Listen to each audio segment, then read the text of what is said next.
关系在地新闻继续来看代替太鲁阁的火车。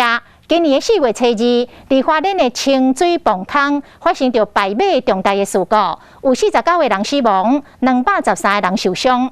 运安会今仔日来公布着事实资料的报告，讲司机员为出磅空到弄着工程车反应时间无到7秒。劳安人员嘛要提出着建议，讲要按护栏等等的防护的措施，但是代替甲承包商拢无回应，嘛无作为。李兰娜家属是真气愤，来请问运安会，为这个普悠玛火车18条的人命，到这个太鲁阁火车49条的人命，到底是谁爱负责？我们就致哀1分钟。运安会经过4个月调查，总算将施工拍出太鲁阁号事件对外公布。这个部分因为已经记录器已经停止了，所以我们没有货车上的影像，但是可以模拟，就是它从上面滚落。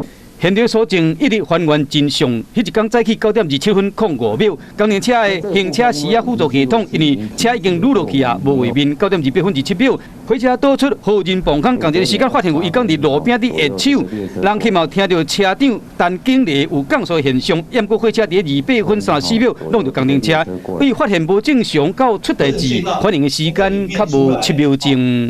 可以看得到，司机显然在碰撞之前他已经在刹车了。反应时间，我们还要考虑到说，第一个有这个隧道，你刚出来的时候突然变得很亮，那么司机也没有办法马上看到。还有一个就是这边其实有弯道。运安会正式讲，代替相关的人员甲承包商对劳安人员的提醒施工安全措施无作为。加上太鲁阁号伫半路有2摆，因为这个铁基路口有经过的停车，花差不多6分钟通过现场，讲起来是有够歹运。东兴营造的这个安卫的人员呢，也有记录说，应该至少要放这个纽泽西护栏，但是台铁跟联合大地呢是怎么样呢？没有回应。东兴营造也没有编列预算。18条的人命没有办法解决任何的安全性的问题，再加上49条的人命，还是没有办法要求他们去做改建。